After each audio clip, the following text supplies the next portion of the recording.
Hi crafters, this is Crafty Sabby and I'm back today to share another little project that I've been working on. I'll show you the project that I created and sort of how I went about it because it's not that difficult, and what I made it out of. Okay, so actually let's start in the reverse. So I have a bunch of these envelopes. This particular envelope happens to be 9.5 by 4. But you could use any size. If it just depends on what size little journal that you want to end up with. But I thought this was a nice size for now. I'm gonna try other sizes and see what happens. But so essentially all I did was take my envelope. I probably tucked the flap in just like that. You might want to glue it down because if you want to use it as a pocket, you don't want to get caught on it. So you know, I took the whole entire envelope and folded it in half and started to build a journal. So from that actual step there, so here's my envelope. I tucked the flap down so that it creates pockets up here. On this particular one, I cut out a circle and I put in a clear plastic window. So when I do get it decorated, you know, I could slip something in there and you'll be able to see it through. It'll be super cute. And then I just went about, you know, I'm big on not throwing anything away. You go through all of the trouble of coffee staining papers and then you trim them down and you cut them and you're left with the bits. And why not make journals out of the bits? It's a great way to use up your stash and you're not throwing away, you know, beautiful pieces of paper, not to mention your hard work and time and effort that went into staining it all. So that's what I did. I took whatever I had, so all different kinds of papers.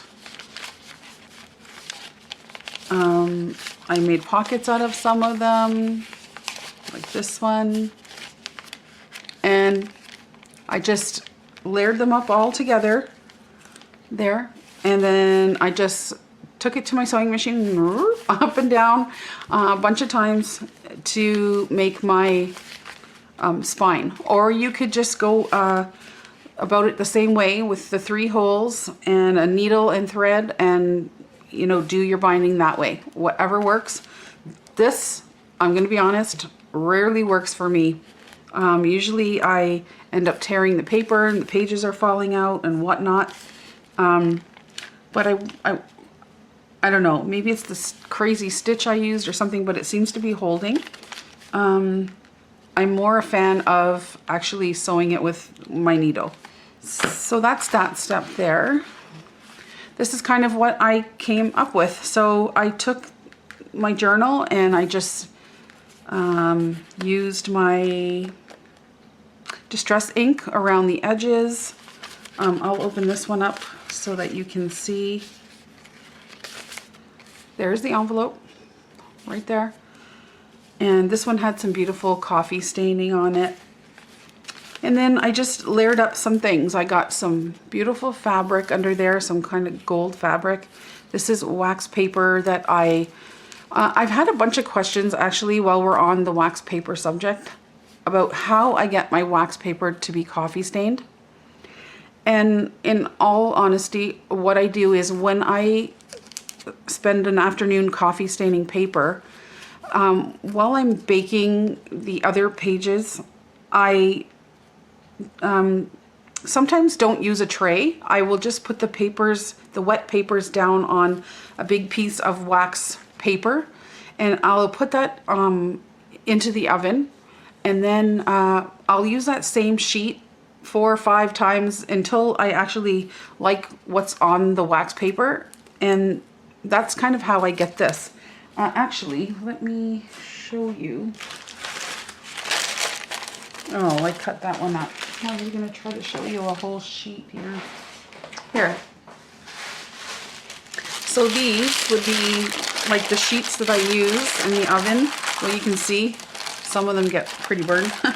But Isn't it beautiful? And that's what I do. I just, when I'm baking my paper, I use this.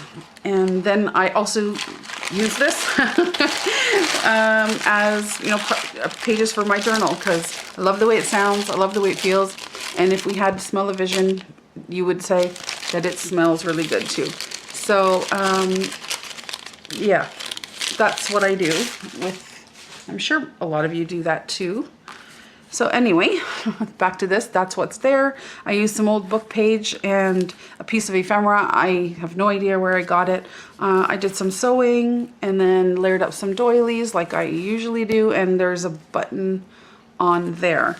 And then, so like I mentioned, you want to end up with that pocket there. So inside my pocket is a little tag that I made. Just some lace, and I layered up some stuff. A little bit of stamping on the tag there. And that goes in there.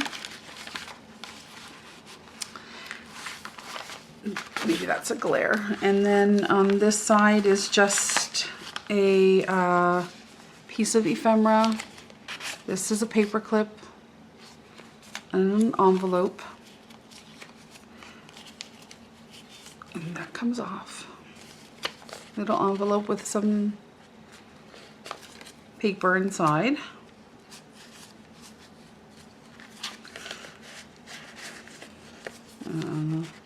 That goes there.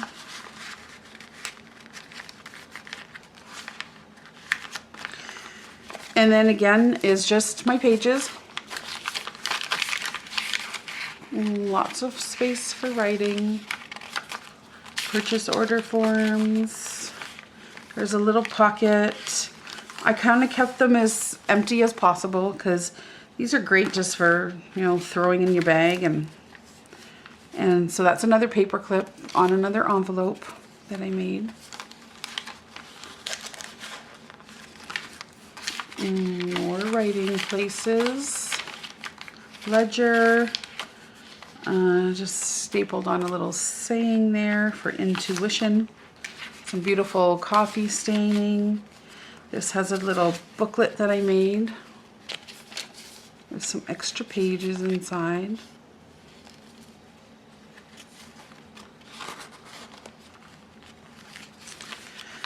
And a little piece of ephemera that I had.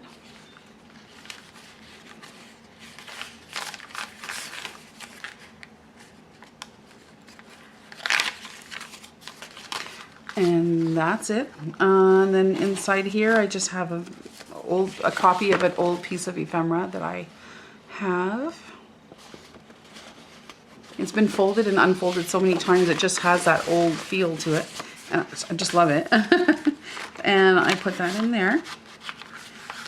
And that's the back. So just a little thing. So cute, but so fun to make.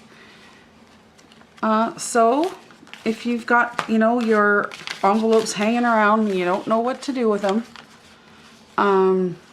this is just another idea. I'm sure this has been done, you know, a million times everywhere, but just wanted to show you my take on it and have some fun with it. So I hope you liked this project. Let me know if there's anything that you want to know more. And that's about it, you guys. So hope you're all doing well, and we will talk to you real soon. Thanks for watching, you guys. Bye-bye.